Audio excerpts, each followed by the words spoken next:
사도행전 말씀을 같이 볼 텐데요. 수신자는 데오빌로라는 사람입니다. 누가복음도 그렇고 사도행전도 그렇고 수신자가 동일합니다. 그러니까 먼저 쓴 글은 누가복음을 말하죠.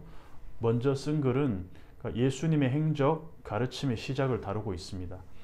예수가 택한 사도들에게 성령으로 명하시고 하늘로 올라가시기까지 이를 기록하고 있는 책이 누가복음이죠. 그래서 사도행전을 이해하려면 먼저 누가복음을 알아야 됩니다. 누가복음 시즌 2가 사도행전인 셈입니다. 사도행전은 다른 말로 성령행전이라 불릴 정도로 성령이 자주 나옵니다. 그러니까 사복음서에서 성령이 가장 많이 등장하는 책이 누가복음입니다.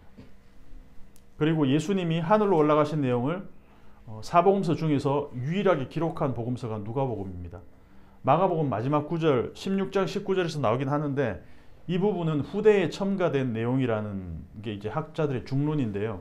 말하자면 누가복음과 사도행전은 예수님이 하늘로 올라가시면서 자연스럽게 성령과 바톤 터치를 하고 성령이 바톤을 이어받아서 하늘로 올라가신 예수님을 이제 대신해서 본격적인 활동을 하시는 이제 무대가 사도행전이라는 거죠. 그러니까 2절을 읽어보면 예수님이 택하신 사도들에게 성령으로 명하시고 승천하는 날까지 이를 기록하였다라고 말합니다. 이제 나는 하늘로 올라가 내 아버지 곁으로 간다. 계속해서 제자들에게 그렇게 말씀을 하셨죠. 하지만 내가 너희에게 보낼 그 성령을 기다리라. 아버지께서 성령을 약속하셨다. 그래서 1장을 쭉 보면은 아버지 그리고 예수 그리스도 성령이 교차적으로 계속해서 나옵니다. 그러니까 삼위일체 하나님이 계속 함께 일을 하시고 계신다는 걸 지금 이야기하고 있는 거죠. 우리 인류 역사상 가장 핫한 플레이스 두 곳을 꼽으라 한다면 하나는 예루살렘이고 하나는 로마입니다. 그러니까 사도행전의 시작점은 로마에서 시작합니다. 예루살렘에서 시작합니다. 그리고 종착지가 로마입니다.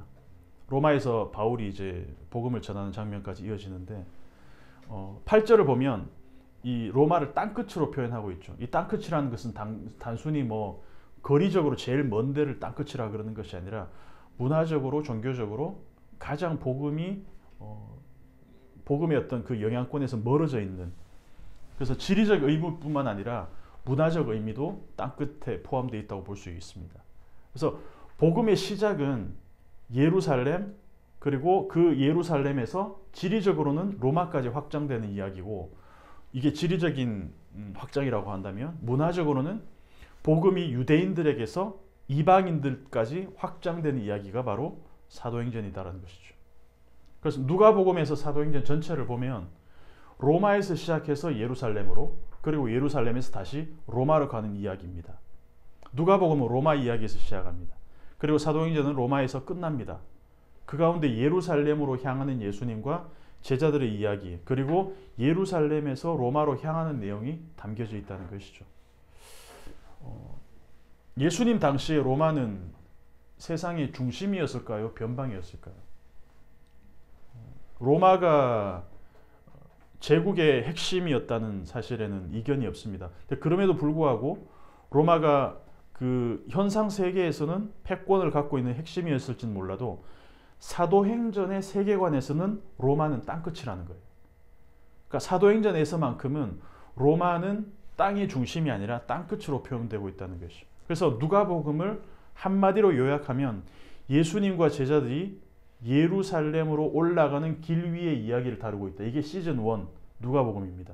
그리고 시즌 2 예루살렘으로의 여행지의 종착지는 영광스러운 왕좌가 아닌 십자가 죽음이었다. 시즌 1에서. 근데 이거는 제자들 중에 누구도 예상 못했던 시나리오입니다. 베드로, 안드레, 야고보, 요한, 심지어 가룟 유다까지 예루살렘에서의 예수님의 어떤 등극을 기점으로 로마까지 진출하는 예수님의 모습을 상상하지 않았겠어요? 3년 동안 우리 예수님 드디어 예루살렘으로 가셨다. 호산나 하면서 사람들이 종려나무 가지 흔들면서 예수님 맞을 때만 해도 이제 우리 주님이 이 예루살렘에서 시작된 우리 주님의 이 입지가 로마까지 확장되겠구나라고 생각했습니다. 근데 예수님의 마지막은 누구도 상상하지 못했던 죽음이잖아요. 그래서 우리가 사복음서 뒷부분을 읽다 보면 예수님이 십자가에서 죽으실 때만 해도 이제 모든 것이 끝났구나라는 생각이 들 수 있는데, 근데 정말 쇼생크 탈출 같은 그런 영화의 충격적인 반전이 있는 것처럼 예수님이 다시 살아나신 것이죠. 우린 너무 잘 알지만 성경을 처음 읽는 것처럼 읽다 보면 예수님이 살아나셨다는 거예요. 그러면서 누가복음 시즌 2가 이어지게 되는데, 이때 예수님이 제자들을 모아놓고 40일 동안 하나님 나라의 일을 가르치십니다. 제자들한테. 이 40일 동안 죽음에서 살아나신 예수님이 이 40일 동안 사도들을 모아놓고 예수님이 막 말씀하셨어요. 그러면 우리가 만약 예수님이 제자들이었다면 어떤 생각이 들 수 있을까? 한번 생각을 한번 해봤으면 좋겠습니다. 우리 선생님이 죽었다가 살아났습니다. 그리고 하나님 나라의 일을 말씀하셨어요. 그러면 제자들이 생각할 때는 드디어 이 예수님이 죽음까지 정복하고 오셨기 때문에 이제는 로마는 우리 것이다, 이런 생각하지 않았겠습니까? 뭔가 일을 해야 될 것 같은, 당장 일어나서 뭔가라도 우리가 해야 될 것 같은 그런 생각들이 꿈틀거리고 있을 거라는 거죠. 그런 생각했을 것 같아요, 제자들이. 우리 주님은 우리가 생각했던 것보다 훨씬 더 대단하시고 죽음을 이기고 돌아오신 분이니까 이분이 정말 신적인 존재, 하나님이시다. 이분이 우리 곁에 있으면 우리는 못할 것이 없다. 당장이라도 뭔가를 해야 될 것 같은 그런 의무감, 책임감 같은 게 들어오지 않았을까라는 거죠. 근데 예수님이 올라가 버려요, 하늘로. 그리고 내가 너희들한테 아버지께서 약속하신 그 성령을 주시겠다. 이 얘기를 들었을 때 어떤 생각이 들었을까? 그리고 예수님이 기다려라는 말씀하세요. 기다려. 그러니까 4절을 보면, 4절 한번 다시 한번 읽어보겠습니다. 사도와 함께 모이사 그들에게 분부하여 이르시되 예루살렘을 떠나지 말고 내게서 들은 바 아버지께서 약속하신 것을 기다리라. 이 기다리라는 말이 얼마나 좀 답답하게 느껴졌을까 한번 생각을 좀 해봤습니다. 누구나 마찬가지겠지만 어떤 일을 계획하고 진행할 때 보통은 시작부터 마무리까지 전체의 어떤 이 플랜을 갖고 어떤 전체적인 그림을 알고 싶어 하잖아요. 사람들이 왜 주술에 탐닉할까?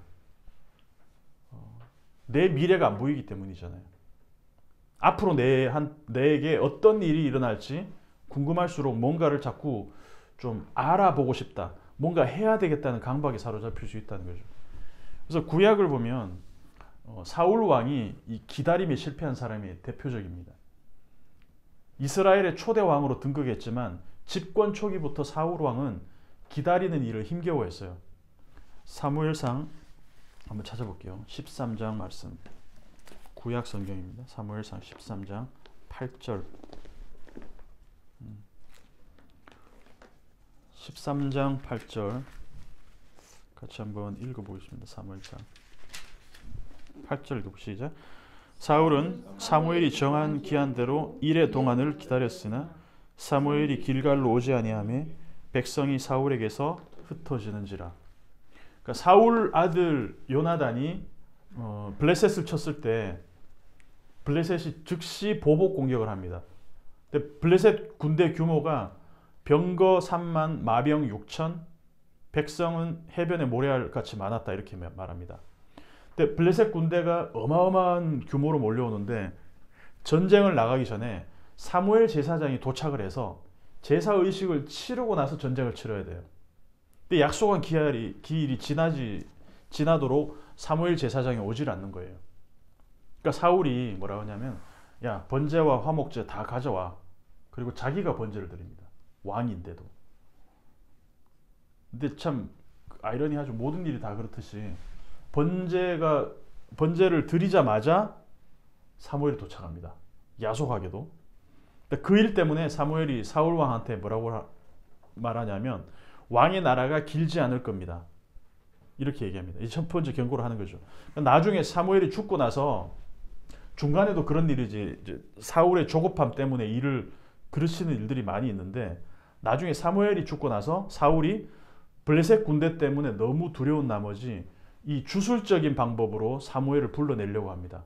아까 주술 얘기했지만 그때 사울이 죽은 사무엘이 다시 이렇게 불려져 올라오는데 이렇게 말합니다.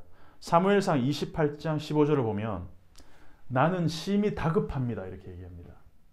그러니까 결국은 사울이 몰락한 결정적인 이유는 왕으로 있는 동안 하나님의 때를 기다리는 모습을 찾아보기 힘들었다는 거예요.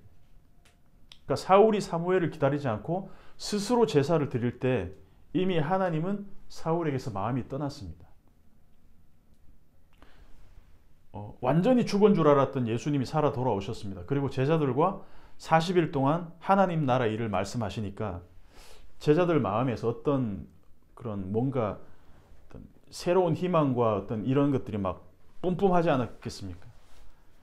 그래서 지금 당장 준비되어 있다고 얘기할 때 어떻게 보면 예수님이 기다려라고 하는 말씀이 좀 김 빠지는 소리로 들릴 수 있다는 거죠. 근데 사도행전을 계속 읽다 보면 이 기다림의 패턴이 반복적으로 나옵니다. 제자들이 도대체 뭘 기다려야 될까? 그러니까 아버지께서 약속하신 것이 무엇일까?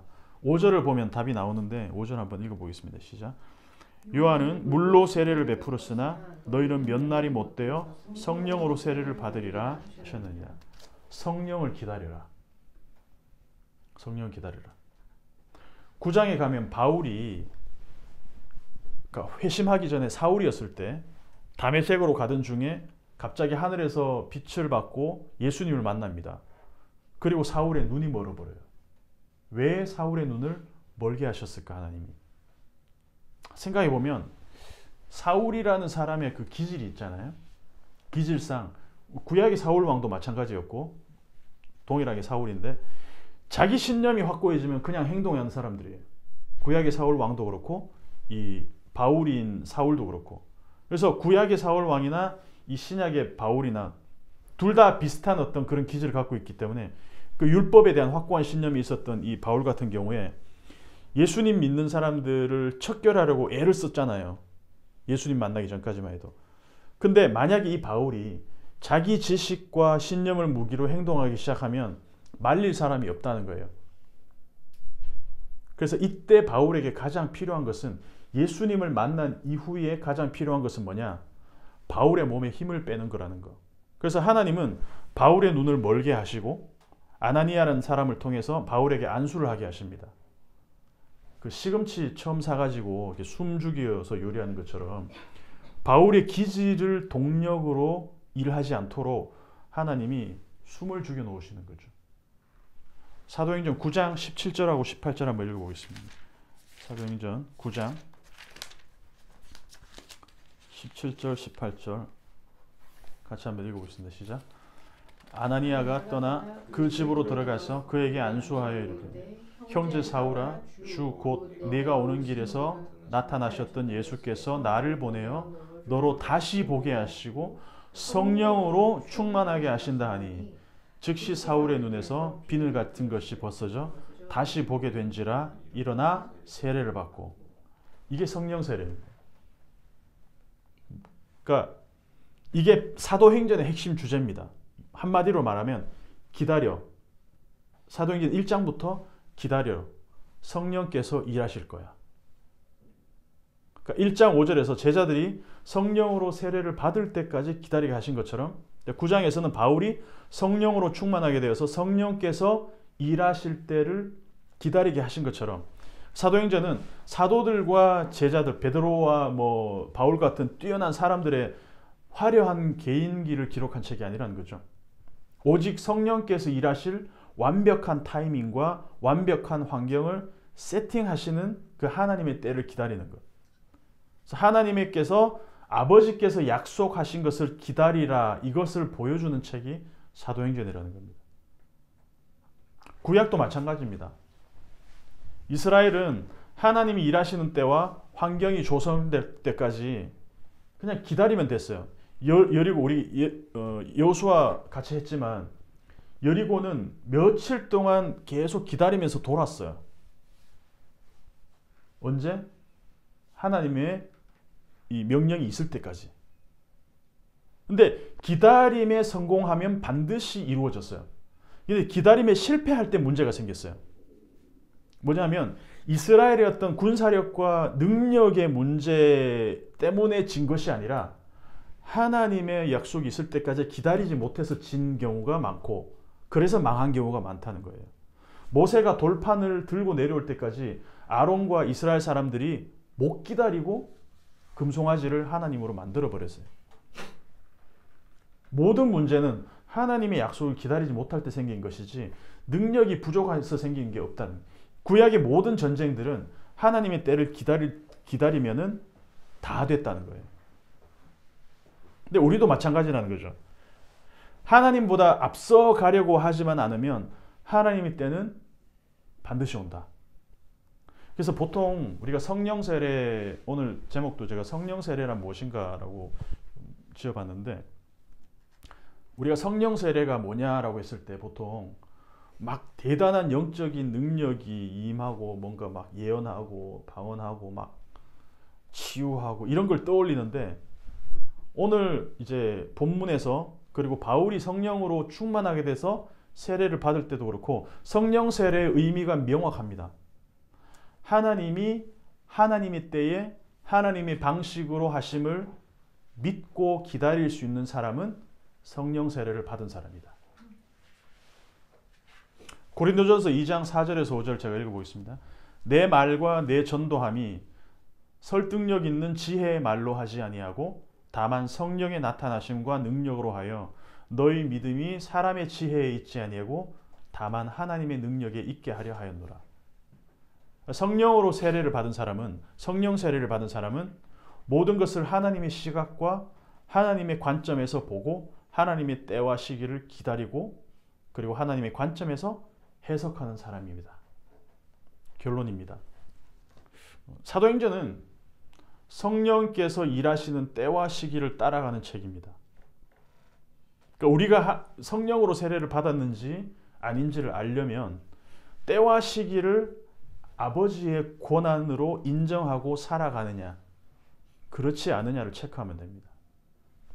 6장에서 6절에서 8절까지 같이 읽고 말씀을 마무리하겠습니다.